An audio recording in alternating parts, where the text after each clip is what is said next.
अस्सलाम वालेकुम। KSE 100 index all time high 59,000 पे ट्रेड कर रहा है। अगर कोई भी ऐसी नेगेटिव खबर आती है और KSE 100 इंडेक्स नीचे की तरफ आता है तो KSE 100 इंडेक्स का नीचे की तरफ आते हुए जो सपोर्ट लेवल बन रहा है वो 58,200 पॉइंट्स का KSE 100 इंडेक्स का सपोर्ट लेवल बन रहा है। अगर नीचे की तरफ आता है तो KSE 100 इंडेक्स यहाँ पर आकर ट्रेडिंग कर सकता है। लेकिन अगर कोई भी ऐसी अनाउंसमेंट जो कि इंडेक्स को नीचे की तरफ लाती है और एक सेलिंग प्रेशर बिल्ट होता है सारे स्टॉक्स में KSE 100 का सेकंड जो सपोर्ट लेवल बनेगा वो 57,500 का KSE 100 का सेकंड सपोर्ट लेवल बन जाएगा। लेकिन अभी बिल्कुल भी ऐसे देख के लगता नहीं है कि इंडेक्स नीचे की तरफ आ सकता है, क्योंकि अभी सारे स्टॉक्स में एक बुलिश ट्रेंड दिखाई दे रहा है और सारे स्टॉक में तेज़ी दिखाई दे रही है, चाहे वो पावर के स्टॉक्स हो चाहे वो ऑयल के स्टॉक्स हो। सारे स्टॉक्स में एक तेज़ी और एक ग्रोथ दिखाई दे रही है और सारे स्टॉक्स में एक बाइंग जनरेट हो रही है, जबकि ऑल टाइम हाई पे इंडेक्स ट्रेड कर रहा है। लेकिन सारे स्टॉक्स में एक बाइंग जनरेट होने की वजह से इंडेक्स कंटिन्यूसली अपना हाई पे हाई बना चला जा रहा है और ऑल टाइम हाई पे जा रहा है। और इंडेक्स जो अपना हाई जो कि फर्स्ट इंडेक्स 65,000 पे जा सकता है ईजिली, यहाँ तक तो इंडेक्स के पास इतनी जगह है। लेकिन इसके अलावा एक IMF की भी खबर आने वाली है और गवर्नमेंट भी कोशिश कर रही है सर्कुलर डेट को कम करने में। तो अगर ये सारी बातें रियलाइज़ हो जाती हैं तो इंडेक्स फिर 65,000 से भी ऊपर पे जा सकता है। जब इंडेक्स इतना तेज़ी से बढ़ेगा, KSE 100 के जो स्टॉक्स हैं जो कि अभी काफ़ी ऐसे स्टॉक्स हैं जो कि नीचे के रेटों पर मिल रहे हैं, इंडेक्स को इतना तेज़ी से अपवर्ड की तरफ जाने में जो KSE 100 के स्टॉक्स है वो सारी मदद करेंगे, तो KSE 100 तेज़ी से अपना हाई पे चला जाएगा। तो ये तो मैंने आप लोगों को KSE 100 का ओवरऑल बता दिया कि KSE 100 टेक्निकल के हिसाब से क्या बता रहा है और कितनी तेज़ी KSE 100 में दिखाई दे रही है। तो ज़्यादातर लोगों के सवालात यही आ रहे थे कि ऐसे मजबूत और फाइनेंशियली स्टेबल कंपनीज के स्टॉक्स बताए जाएँ जिनमें बहुत ज़्यादा अच्छा कैपिटल गेन भी हो जाए और वो stocks continuously dividend paying stocks हो, डिविडेंड देने वाले स्टॉक्स हों। तो जबकि आगे आगे देखा जाए तो इलेक्शंस भी है और इलेक्शन के बाद फिर हुकूमत कौन सी आती है कौन सी नहीं आती और वो क्या फैसले लेती है। तो अगर हुकूमत कोई भी पॉजिटिव पॉलिसीज लेके आती है तो जो कंपनीज है उनमें बहुत ज़्यादा ही अच्छी ग्रोथ दिखने में आती है, उन कंपनीज़ की अर्निंग्स भी बढ़ जाती है।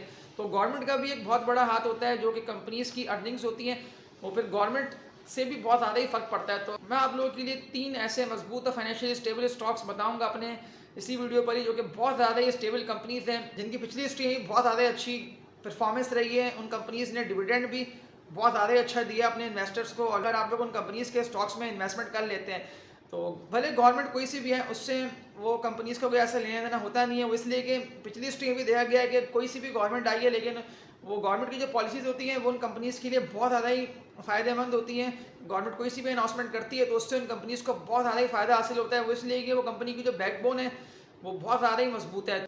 तो आप लोग उन कंपनीज़ के स्टॉक्स में इन्वेस्टमेंट करके बैठ जाएंगे लॉन्ग टर्म के लिए, जैसे साल 2 साल 3 साल, तो वो कंपनीज़ आपको बहुत ज़्यादा अच्छा डिविडेंड भी देती रहेंगी और इसके अलावा आप लोगों को लॉन्ग टर्म में जाके आप लोग उनमें कैपिटल गेन करके रियलाइज़ भी कर सकते हैं कि बहुत ज़्यादा अच्छा आप लोगों को उन कंपनीज़ के स्टॉक्स में प्रॉफिट हो जाएगा। जबकि इस तरह का ही माहौल चल रहा है, हमारा इंटरेस्ट रेट भी इतना हाई की तरफ है, डॉलर का रेट भी इतना ही ज़्यादा अपवर्ड की तरफ चला गया है, लेकिन उन कंपनीज़ ने अपने डिविडेंड और पे आउट बिल्कुल भी नहीं ख़त्म कराना।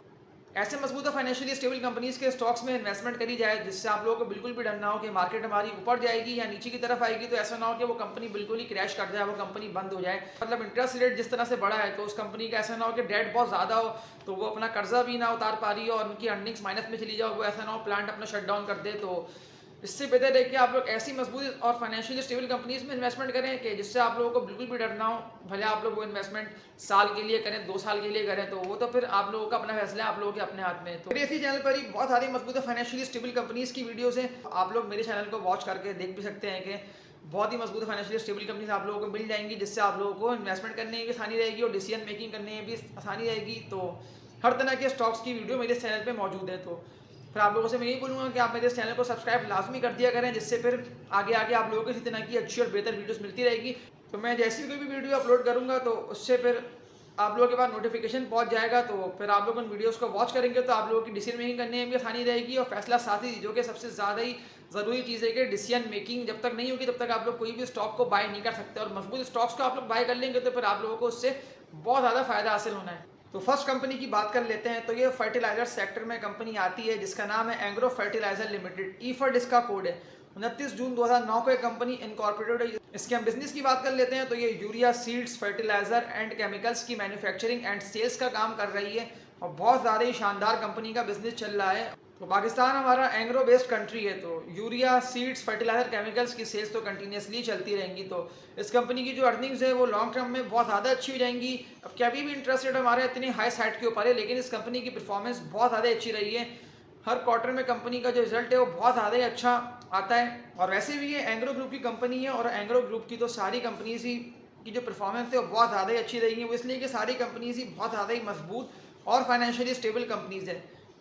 तो इसीलिए इंटरेस्ट रेट का इतना हाई की तरफ चले आना, डॉलर का रेट इतना ज़्यादा बढ़ जाना, लेकिन इस कंपनी की जो अर्निंग्स थी वो कम हुई। लेकिन ऐसा नहीं हुआ कि इस कंपनी की, इसके अलावा जो एंग्रो की जो सारी कंपनीज है उनकी अर्निंग्स मतलब नीचे की तरफ नहीं आएगा कि उनकी अर्निंग्स बिल्कुल ही कम हो जाए। उनकी अर्निंग्स कम हुई, लेकिन उनकी अर्निंग्स फिर एक जगह पे आके रुकी, और जैसी अनाउंसमेंट अच्छी अच्छी चली गई हैं और PSX ने फिर एक तेज़ी और एक अपवर्ड की तरफ गया है, तो फिर इस कंपनी की भी अर्निंग्स बेहतर हुई हैं और इस कंपनी कोई फिर बहुत ज़्यादा ही प्रॉफिट्स हुए हैं। सिर्फ जो इस कंपनी को एक मसला हुआ था वो जो सुपर टैक्स जो लगा था, उससे इस कंपनी की अर्निंग्स नीचे की तरफ गिरी थी।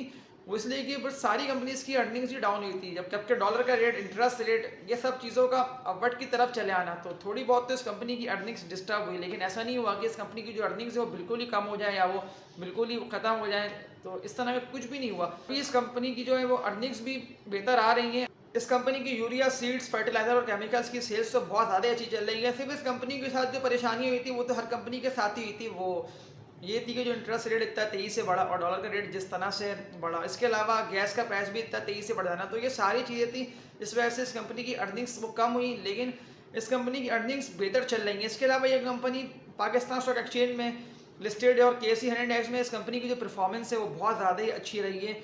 देखा जाए तो पिछली हिस्ट्री में इसका स्टॉक प्राइस जो कि बहुत ज़्यादा तेज़ी से नीचे की तरफ आ गया था, और कोविड-19 में ईफट का प्राइस 50 रुपये तक आ गया था, लेकिन फिर वहाँ से बैंक जनरेट हुई है और बहुत सारी तेज़ी इसके स्टॉक में दिखने में आई है। कंपनी की जो खास बात है वो इस कंपनी का डिविडेंड, ये कंपनी हर क्वार्टर में डिविडेंड बहुत ज़्यादा अच्छा पे कर रही होती, तो उस वक्त तो इसका स्टॉक कोविड-19 में 50 रुपये पे था, लेकिन वहाँ से बहुत ज़्यादा तेज़ी दिखने में आई है और अपवर्ड की तरफ गया है। ईफट का स्टॉक बहुत ज़्यादा तेज़ी से, ईफट के स्टॉक ने अपना हाई लगा दिया, जो कि अप्रैल 2022 में ईफट के स्टॉक ने 102 रुपये का हाई लगाया। वही ईफट के स्टॉक का रेजिस्टेंस बना, वहाँ से फिर ईफट का स्टॉक नीचे की तरफ ही आया और हमारा KSE 100 इंडेक्स भी 49,000 से नीचे की तरफ आने स्टार्ट हुआ। तो ये तो KSE 100 इंडेक्स के साथ साथ चल रही होती है कंपनी, तो इसीलिए इस कंपनी का स्टॉक भी नीचे की तरफ ही आया और गैस के प्राइसेस भी कंटिन्यूसली बढ़ रहे थे, तो उससे भी फिर इस कंपनी की जो अर्निंग्स थी वो कम हो रही थी, तो फिर इसका स्टॉक को नीचे की तरफ ही आना पड़ा। फिर ईफट के स्टॉक में बहुत ज़्यादा तेज़ी दिखने में आई थी और बहुत ज़्यादा तेज़ी से ईफट का स्टॉक अपवर्ड की तरफ जाता हुआ अप्रैल 2022 में 102 रुपये पे जाके रजिस्ट कर दिया। उस टाइम तो हमारा KSE 100 इंडेक्स भी अपने रेजिस्टेंस एरिया पे था और 49,500 पॉइंट्स पे KSE इंडेक्स भी जाके रजिस्ट कर चुका था और सारे स्टॉक्स में एक सेलिंग प्रेशर भी आ चुका था, तो इसीलिए ईफट का स्टॉक भी नीचे की तरफ ही आना स्टार्ट हुआ और बहुत ज़्यादा तेज़ी से ईफट का स्टॉक नीचे की तरफ आता हुआ अगस्त 2022 में 74 से 75 रुपये इन रेटों पे ट्रेडिंग करता रहा है और दिसंबर 2022 तक ईफट का स्टॉक 75-78 रुपये इन रेटों पर ही ट्रेडिंग करता रहा है। लेकिन फिर यहाँ से ईफट का स्टॉक निकला है और फिर एक तेजी दिखने में आई है, तो 82-83 रुपये इन रेटों पे जाके रजिस्ट कर गया 2023 में। स्लो स्लो करके ईफट का स्टॉक नीचे की तरफ आता हुआ 74 से 75 रुपये इन रेटों पे आके ट्रेडिंग करता रहा सितंबर 2023 में। लेकिन फिर यहाँ से जैसे ही हमारा इंडेक्स भी अपवर्ड की तरफ गया है, तो ईफट के स्टॉक में भी तेज़ी दिखने में आई है और ईफट का स्टॉक तेज़ी से अपवर्ड की तरफ जाता हुआ 103 रुपये का अपना ईफट के स्टॉक ने हाई लगा दिया नवंबर 2023 में। तो बहुत ज़्यादा तेज़ी से ईफट का स्टॉक अपवर्ड की तरफ जाता हुआ नवंबर 2023 में 103 रुपये का ईफट के स्टॉक ने हाई लगा दिया, क्योंकि ईफट के स्टॉक का ऑल टाइम हाई बना। तो वहाँ से थोड़ा सा फिर डाउनवर्ड की तरफ ईफट का स्टॉक आया है और नीचे की तरफ आता हुआ ईफट का स्टॉक अभी भी 97-98 रुपये इन रेटों पे ट्रेड कर रहा है। लेकिन अभी ईफट का स्टॉक जिन रेटों पे ट्रेड कर रहा है, जो कि 95-96-97 रुपये, यही रेट है, इन्हीं रेटों पे ईफट ट्रेडिंग कर रहा है। तो यहाँ पर एक चीज़ दिखने में ये आती है कि ईफट का स्टॉक जब 90 रुपये से अपवर्ड की तरफ जाना स्टार्ट करता है 95 रुपये तक, तो यहाँ पे फिर ईफट के स्टॉक की सेटलमेंट बहुत ज़्यादा कम हो जाती है, यानी कि 15-20% की ईफट के स्टॉक की सेटलमेंट आती है। तो इससे हमें ये बात समझ में आती है कि ज़्यादातर लोग जब ये 90 रुपये तक आता है तो यहाँ पे लोग प्रॉफिट टेकिंग कर लेते हैं। तो जब ईफट अपवर्ड की तरफ जाता है तो वहाँ पे लोगों के हाथों में माल बहुत ज़्यादा कम होता है और ईफट फिर नीचे की तरफ आना 95 रुपये से स्टार्ट हो जाता है। तो अभी भी ईफट को देख के ऐसा लग रहा है कि यहाँ से ये थोड़ा बहुत नीचे आ सकता है। तो अगर ये 90-91 रुपये तक मिलता है तो आप लोगों के लिए बहुत ज़्यादा अच्छा ऑप्शन होगा कि आप लोग ईफट के स्टॉक में इन्वेस्टमेंट कर सकते हैं और कैपिटल गेन आप लोगों को इसके स्टॉक में जैसे ही ये बढ़ता है तो बहुत ज़्यादा अच्छा आप लोगों को हासिल हो सकता है। तो ईफट का जो लॉन्ग टर्म टारगेट है वो ईफट 115 रुपये ईजिली हो सकता है। यहाँ तक ईफट के पास बहुत ज़्यादा जगह खाली है, क्योंकि अभी इंडेक्स में भी एक बुलिश ट्रेंड चल रहा है, तो ये स्टॉक भी बहुत ज़्यादा ही तेजी से अपवर्ड की तरफ जा रहा है। उसको जो कुछ जगहों पर रेजिस्टेंस का सामना हो रहा है, जो कि मैंने आप लोगों को बताया भी है कि ईफट को जो रेजिस्टेंस है वो 103 रुपये का ईफट का रेजिस्टेंस है। जैसे ही ये इस 103 रुपये के रेजिस्टेंस को ब्रेक करता है तो ये यहाँ से निकलता हुआ बहुत ज़्यादा तेजी से अपना हाई, जो कि मैंने आप लोगों को बताया कि 115 रुपये ईफट आराम से पहुँच सकता है, यानी कि आप लोगों को बहुत ज़्यादा अच्छा ईफट में 18-20 रुपये का कैपिटल गेन हासिल हो सकता है। अभी भी आप लोग अगर यहाँ से ईफट में इन्वेस्टमेंट कर लेते हो, वैसे भी कंपनी बहुत ज़्यादा मजबूत है, फाइनेंशियली स्टेबल कंपनी है और डिविडेंड तो बहुत ज़्यादा अच्छा ईफट दे रही होती है अपने इन्वेस्टर्स को। तो बिल्कुल आप लोगों को ईफट के स्टॉक में अपने हिसाब से बाइंग करनी चाहिए। सेकंड कंपनी की बात कर लेते हैं, तो ये सीमेंट सेक्टर में कंपनी आती है जिसका नाम है best way cement limited, BWCL इसका कोड है। इसके हम काम की बात कर लेते हैं, तो ये सीमेंट की मैन्युफैक्चरिंग एंड सेल्स का काम कर रही है। बहुत ही बेहतर कंपनी का बिजनेस भी चल रहा है और कंपनी के बिजनेस में ग्रोथ भी दिखने में आ रही है। इंटरनेशनल मार्केट में जिस तरह से कोल का प्राइस इतना तेजी से अपवर्ड की तरफ गया, लेकिन इस कंपनी को बिल्कुल भी नुकसान नहीं हुआ। वो इसलिए कि कंपनी अफगान कोल पे चलती है और अफगानिस्तान से कोयला इंपोर्ट करती है और अफगान कोल पे ड्यूटी भी खत्म कर दी है और इसको तो अफगान से कोयला भी सस्ता मिलता है। इंटरनेशनल मार्केट में कोल का रेट अप डाउन होने से भी इस कंपनी को मतलब उस तरह का फर्क नहीं पड़ता। इस कंपनी को थोड़ा बहुत तो फर्क पड़ता है, क्योंकि सारी कंपनीज को ये फर्क पड़ता है, तो इस कंपनी को थोड़ा बहुत ही फर्क पड़ता है, लेकिन इस कंपनी को ज़्यादा फर्क नहीं पड़ता। तो इसके अलावा इस कंपनी की जो सेल्स है वो बहुत ज़्यादा ही बेहतर चली रही है। सिर्फ इस कंपनी को जो कुछ परेशानियों का सामना हुआ था वो इंटरेस्ट रेट का इतना तेज़ी से बढ़ जाना, तो उसी वजह से इस कंपनी की जो अर्निंग्स थी वो इस कंपनी की अर्निंग्स भी कम हो गई थी। लेकिन इस कंपनी ने अपनी प्रोडक्ट्स की प्राइस जो थी वो पास ऑन करके अपनी अर्निंग्स को बेहतर कर लिया और इस कंपनी की सेल्स बहुत ज़्यादा ही अच्छी चल रही हैं, जिस वजह से इस कंपनी की जो अर्निंग्स है वो भी बहुत ज़्यादा अच्छी आ रही हैं और दूसरी कंपनियों के बिस्बत। और वैसे भी ये बेस्ट वे ग्रुप की बहुत ही मजबूत कंपनी है, तो देखा जाए तो लॉन्ग टर्म में भी इस कंपनी की जो अर्निंग्स है वो बहुत ज़्यादा ही अच्छी और बेहतर हो जाएंगी।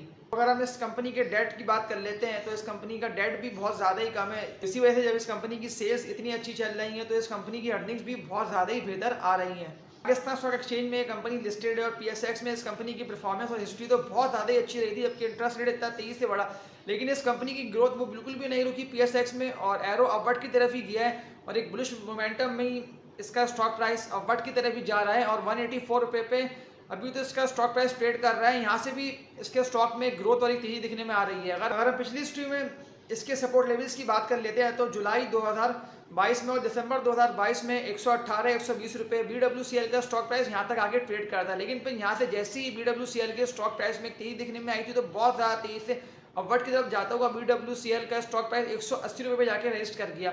तो 180 रुपये इसका बहुत ही ज़्यादा मजबूत रेजिस्टेंस बन चुका था। यहाँ से फिर नीचे की तरफ आया और नीचे की तरफ आता हुआ फिर सपोर्ट लेवल बनाकर जैसी सारी कंपनीज के स्टॉक्स में तेज़ी दिखने में आई और इंडेक्स हमारा तेज़ी से अपवर्ड की तरफ गया है, तो BWCL का स्टॉक प्राइस भी बहुत ज़्यादा तेज़ी से अपवर्ड की तरफ चला गया और अभी भी BWCL का स्टॉक प्राइस 184 रुपये पे ट्रेड कर रहा है और यहाँ से भी एक तेज़ी और एक बुलिश मोमेंटम दिखने में आ रहा है BWCL के स्टॉक प्राइस में। अभी तो BWCL के स्टॉक प्राइस का जो रेजिस्टेंस है वो 180-182 रुपये अभी जिन रेटों पर ट्रेड कर रहा है ये, तो यही इसके रेजिस्टेंस एरिया से। हाँ, ये अगर सपोर्ट लेवल इसको बना लेता है तो बहुत ज़्यादा तेज़ी BWCL के स्टॉक में दिखने में आ सकती है और ईजिली BWCL का stock price long term target 2 से 10 रुपये हो सकता है, यानी कि अभी भी आप लोगों को बहुत ज़्यादा अच्छा कैपिटल गेन हासिल होता है अगर आप लोग इसके स्टॉक में इन्वेस्टमेंट कर लेते हैं। इसके अलावा BWCL का जो डिविडेंड है वो भी डिविडेंड बहुत ज़्यादा अच्छा दे रही होती है, जबकि काफ़ी सिमिलर कंपनी से वो जो डिविडेंड भी नहीं दे रही होती अपने इन्वेस्टर्स को, लेकिन BWCL एक ऐसी कंपनी है जो कि अपने इन्वेस्टर्स को भी बहुत अच्छा डिविडेंड और पे आउट्स भी दे रही होती है।